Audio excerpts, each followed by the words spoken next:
Estamos de volta e é muito bom encontrar com você no programa Adoração em Família. Hoje estamos estudando o capítulo 17, Hereditariedade e Ambiente. Na verdade, este é mais um capítulo do livro Mente, Caráter e Personalidade que estamos juntos estudando. E você já pode abrir o seu livro lá no final, no Guia de Estudos. Temos hoje conosco dois pastores, pastor Ivan Canhadas, que é líder do Ministério da Família para a região central, aliás, todo o estado de São Paulo, todo né? Todo o estado de São Paulo. A igreja é muito grande ali. 1.700 igrejas. Que coisa. E também temos conosco o pastor Jair Góes, que é diretor do Ministério da Família para a região centro-oeste do Brasil, com sede em Brasília. Pastor Jair, você me falou, uma hora dessas, que você teve uma experiência muito interessante com respeito ao culto da família. Na verdade, esse primeiro momento do programa Adoração em Família, sempre falamos de culto, né? Então conta pra gente essa experiência. Essa experiência foi bem recente, pastor. Na verdade, ontem, estava conversando com um irmão e ele falou da experiência da família. A mãe se converteu, se tornou um membro da igreja, fiel, e o pai era um bandista. Veja só. Mas o zelo da mãe se tornou bem evidente porque todos os dias, pela manhã e à tarde, ela reunia os 7 filhos para adorar a Deus. Que mulher! Todos os dias. Resultado, 7 filhos na igreja, casados, felizes, firmes no Senhor. Graças ao testemunho e à fidelidade dessa mãe em realizar o culto todos os dias. Num ambiente, numa família com ambiente desfavorável. Totalmente. Mas ela buscou força em Deus e está ali o resultado, todos os filhos nos caminhos do Senhor. Louvado seja Deus. Bem, vamos agora junto com a gente para o Guia de Estudos. Pegue o seu Guia de Estudos. Hereditariedade e Ambiente. Por que? É a primeira pergunta. Os pecados dos pais são geralmente praticados pelos filhos, pastor Ivan? Geralmente são praticados pelos filhos porque os filhos, além de... eles herdam, na verdade... não tem culpa disso. Eles não têm culpa. A tendência, tanto positiva como negativa dos pais. E também tem a tendência de imitar os pais. Imitação. Então, se as tendências são negativas, você sabe que resultado vai dar. Se são positivas... os resultados são positivos. Eu, como pai, não posso fazer muito com respeito à herança genética. Exato. Mas eu posso fazer alguma coisa com respeito ao meu exemplo, minha vida, porque meu filho vai me imitar. A base da formação do caráter de nossos filhos são os pais. Isso não tem dúvida. E como é que eu posso evitar doenças que os meus pais tiveram e têm? Essa é a segunda pergunta, página 143. Acho que, a priori, considerando que os filhos devem evitar os hábitos errôneos dos pais. Minha esposa costuma dizer assim, eu não tenho que repetir os erros dos meus pais. São os mandatos familiares, Sim, né? Sim, eu tenho que construir agora uma nova realidade. E encaixar meus filhos nessa realidade melhor. Agora, qual é o critério para eu buscar essa nova realidade? De onde eu vou buscar os novos padrões? Eu tenho que buscar na revelação. Sim, nos escritos inspirados de Deus, na Bíblia e nos escritos de Espírito e Profecia. Sem dúvida. Ali nós temos, e por falar em princípios de saúde, de alimentação, quanta coisa a gente tem escrito. Temos muitas informações, boas orientações. Pois é, a pergunta número 3 fala de algumas consequências da glutonaria e da intemperança, página 144. Nossa, isso aqui é muito sério, viu, pastor? Porque a glutonaria, a intemperança, veja só, ela pode trazer desequilíbrio mental, levando até as pessoas a prisões e a serem... a mente perdeu o seu equilíbrio, direcionamento, né? E olha, é muito sério isso aí, porque às vezes a pessoa não faz essa correlação, né? Entre comida e... os alimentos que podem me afetar moralmente, fisicamente e também espiritualmente. Então aqui está o perigo da condescendência, né? Aqui está o perigo dos pais não nortearem os seus filhos, ajudando-os a terem uma alimentação saudável. Eu dou graças a Deus que tive uma mãe que dizia, e um pai que dizia assim, você já comeu 2 fatias de pão, e o pão da minha mãe era pão integral, né? E a fatia não era pequena não, era um nacão de pão, né? Olha, chega, você... chega, né? E sabe que quando você ajuda a criança a desenvolver domínio próprio na alimentação, isso se transfere para outras áreas da vida. São muito mais fáceis de serem vencidas. Verdade. Sem dúvida. Agora vamos passar para a questão do elogio dos filhos, outro assunto abordado nesse capítulo. Por que a gente deve elogiar uma criança?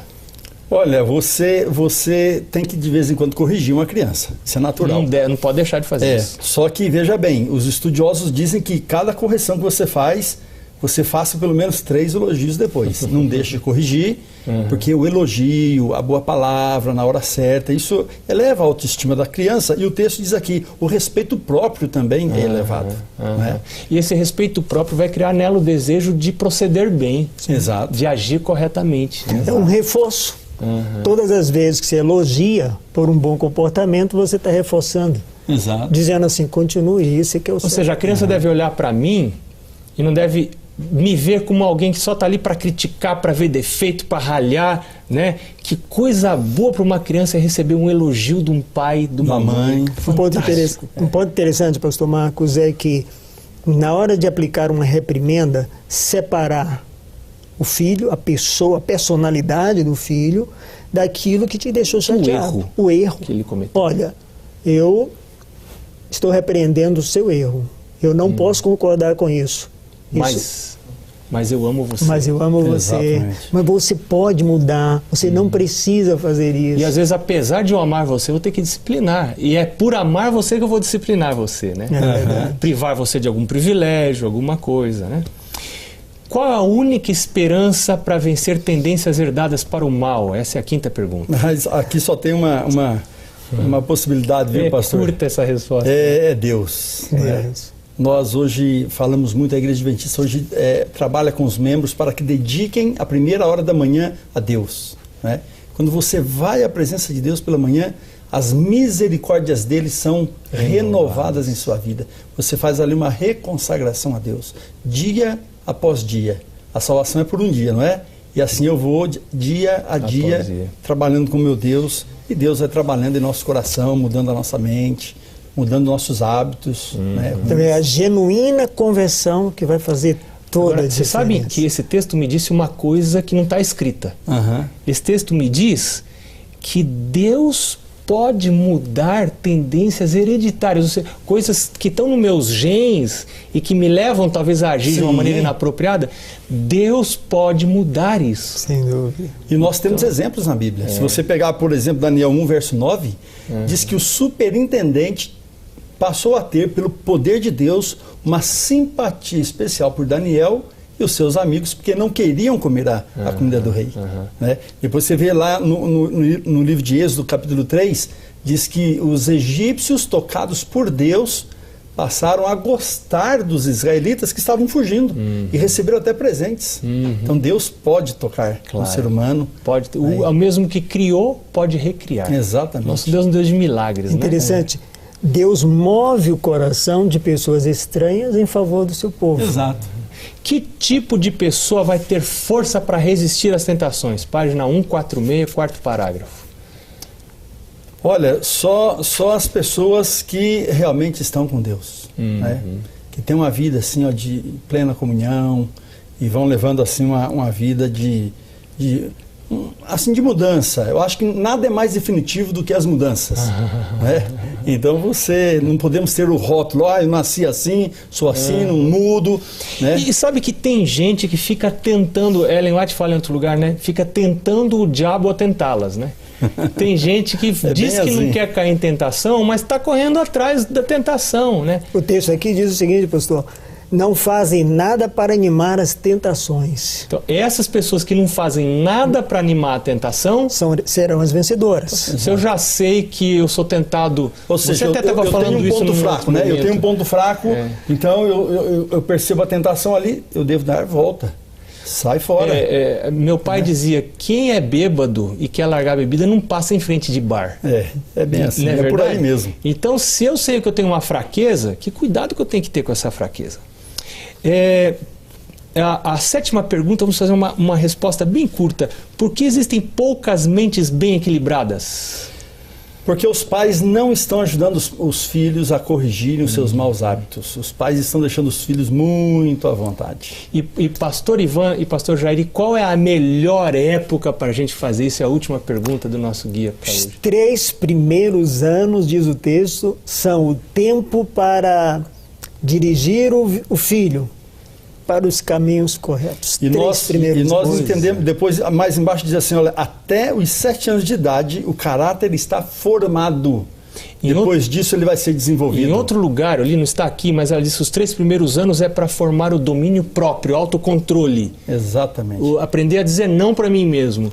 E então, até os 7 anos, a formação do caráter. Que responsabilidade nós temos. É porque os pais às vezes estão esperando o filho ser primeiro alfabetizado, para depois educá-los. No berço, o caráter já está sendo formado. Já no colo da mãe. Na verdade, no ventre, né, já começa o processo de educação. Verdade. Que chamado para nós, pais. Que convite de Deus para nós buscarmos força nele, ajuda nele e orientação em livros como esse aqui. Eu quero aproveitar e convidar você para o nosso próximo estudo. Vamos falar sobre a importância da segurança no lar. Que Deus abençoe a sua casa, a sua família. Nos vemos no próximo programa Adoração em Família.